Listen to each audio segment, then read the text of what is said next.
We put the original Steam Deck and the newly released OLED edition head to head and verified the improvements claimed by Valve by doing a full teardown of both the LCD and OLED devices. But that's not all, as we test both their charging speeds and battery life, measure screen brightness, power on time, and much more. Is the Steam Deck OLED a true performance-enhancing upgrade to the LCD version, or is it just a carbon copy with a new screen slapped on the front? Let's find out. Starting with a quick power on test. From shutdown, we pressed the power buttons on both systems at the same time, and the OLED did turn on first, taking just over 32 seconds. And the LCD version would take just a bit longer, coming in at 38 seconds. Valve didn't mention anything about power on time in their notes, so it's good to see an improvement here. But it's not surprising considering the amount of hardware and power changes they've made to the system.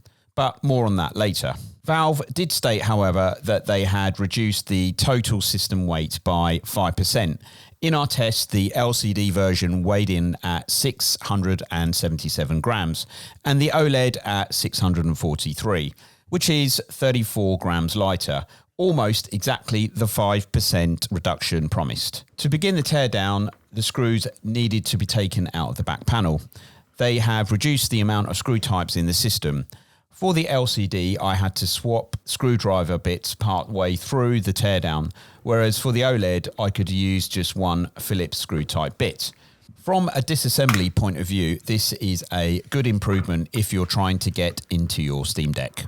There is little difference to see between the back panels, apart from these pads that were present on the inside of the LCD version. The front panel too sees no visible changes except from the obvious upgrade to the display.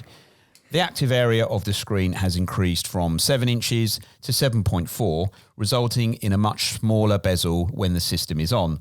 The max refresh rate has also gone from 60 to 90 Hz, and they have even increased the touchscreen polling rate for a more responsive experience. It's also stated that the OLED screen boasts an improvement to the peak brightness. To test this, we used a digital light meter to physically record the brightness of the two displays on a pure white screen. Placing the sensor on the LCD screen, we got a recording of 611 lux. Then on the OLED, we recorded 878, meaning the OLED screen peak brightness has a massive 44% improvement. Once inside the system, we can already see some visible changes. The outside of the motherboard EMC shield is now entirely painted in black, along with the new fan, which seems to me for cosmetic reasons, whereas in the LCD, it's silver. I know most people won't see this, but as a tech nerd, it at least makes me feel happy. Next, I removed the analog sticks by taking some more screws out of their dedicated PCBs, and then the same for the daughter boards, which are attached to the touchpad sensor. Apparently, the plastic on the analog sticks has changed, both on the top material for increased grip and dust resistance, as well as on the post to improve the feeling of it sliding across the front cover. We wanted to test the hardness of the new plastics to see how exactly they have been adjusted. The post had an increased shore hardness of 20, meaning it is a harder plastic. This in theory would then cause less friction and mean it can slide more easily. On the top material, the plastic was a significantly softer shore hardness, especially on the grippy part of the head. So, for the opposite reason, the top cover should have much more friction, leading to better responsiveness and less likelihood of your thumb slipping off the stick. The architecture of the daughter board has changed significantly, with the LCD version being much larger. The reason for this is that the microswitch for the bumpers is on the end of it. On the OLED, they have moved the switch to be part of the analog stick assembly. By doing this, it becomes much more easier to remove the daughter board, as on the LCD version, you have to pry the triggers off to get to a screw holding it in place. Valve mentioned that they had reduced the step count for common repairs, and you can see that here. The only potential negative I can see here is that the micro switch now sits on a small protrusion off the analog stick PCB, which could potentially be a weak point when dropped.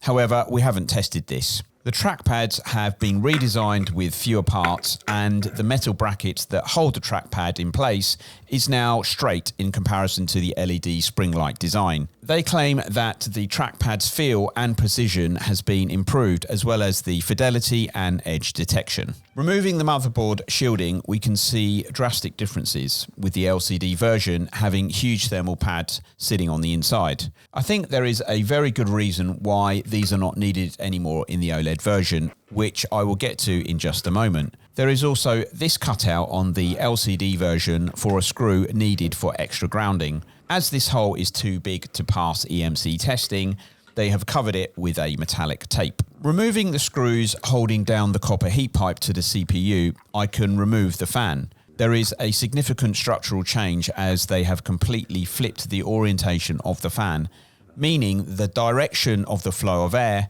both intake and exhaust, have been reversed. The OLED intakes air from this vent in the back panel, which crosses over the motherboard through the fan and out of this vent in the top of the device, whereas the LCD intakes through the top vent and pushes the air down and out of the vent in the back. As for the fan itself, it has changed design, appearing more compact and presumably can push more air through it. I would guess that the bulkier, less aesthetic LCD fan was an off-the-shelf design used at lower cost, whereas for the OLED it looks like a custom design, albeit most likely at a higher unit cost. But the trade-off of cost versus thermal performance would be something they would have considered carefully. By changing the direction of the airflow, the OLED is able to pull cool air over the motherboard, whereas before, the LCD version pushes the hot air across the CPU, SSD and RAM. This would explain why they removed those thermal pads from the inside of the EMC shield, because they are no longer stifling the performance with all this hot air in the system. Onto the motherboard itself, after removing the connectors of the antenna and the other ribbon cables, I was able to take out the motherboard. The architecture of the two motherboards is vastly different, with the OLED version appearing to achieve much more component efficiency compared to its LCD counterparts. The reason for this is due to the reduced APU size to 6nm, which makes it smaller, as well as reducing the number of overall discrete components on the PCB. This, in turn, makes the whole system more efficient. The net effect of this is a faster, more powerful, efficient device. It's also worth mentioning that this will produce less heat along with the new fan configuration. The SSD, along with its M2 slot, has changed orientation, turning 90 degrees to the left. This was probably part of redesigning the motherboard architecture from the ground up for the new APU. The SSDs also have an ESD shielding sleeve. You wouldn't normally see this on an SSD, so I'm curious as to why, but my guess is that they may have had issues with static shocks. The battery was probably one of the most talked about upgrades for the OLED. They claim that the battery capacity has been increased from 40 to 50 watt hours, increasing the battery life of the unit. We tested the battery life by having both systems start on 100% battery and running them down until they died. We put on Aperture Laboratories, a game made by Valve as a sort of tutorial to the Steam Deck controls. The LCD conked out at 1 hour 52 and 30 seconds with the OLED still running, which would last an additional 44 minutes and run out at 2 hours 30 seconds. That is a 40% increase in battery life, something that is really appreciated for a handheld console like the Steam Deck. Things got a lot more interesting, however, when we tested the time it takes for the systems to charge back up again. Valve states that they have improved the battery chemistry for faster charging from 20 to 80%. We plugged both devices in whilst they were out of power and timed their charge. The OLED quickly outpaces the LCD, hitting 80% charge at 1 hour 34 minutes, and the LCD would take an additional 21 minutes to reach 80%, taking 1 hour and 55 minutes. But it's from this point on that things get interesting, as the LCD would begin to catch up with the OLED in the final 20% to the point that they were actually neck and neck. Both at 99%, the LCD hit 100% first. It actually took the OLED another 30 minutes to reach full charge. So the OLED was much faster at charging at the lower percentages, but the LCD charged at a faster rate at the higher ones. This must be due to the difference in battery chemistry, as the LCD has a lithium polymer battery, whilst the OLED has a lithium ion. The fact that the LCD charged fully first might be why Valve decided to talk about 20 to 80% charge in their notes instead of full charge. However, when you compare the 20 to 80% charge times, the OLED was only 10 minutes or so faster. The time it took the batteries to go from 0 to 80% is around the same time as it took from 80 to 100. This is because the batteries taper off their charging speed the higher the charge, as there is less space for the lithium ions. The way to think of it is to imagine the lithium ions are cars coming into a parking lot. When the parking lot is empty, it is easy for the cars to find a space. But as the lots fill up, it takes longer and longer for each car to park. With this in mind, I would still consider this to be a small win for the OLED, as faster charging is much more beneficial for the user at lower percentages, as this would be important when you need to quickly throw your deck on charge before you're heading out.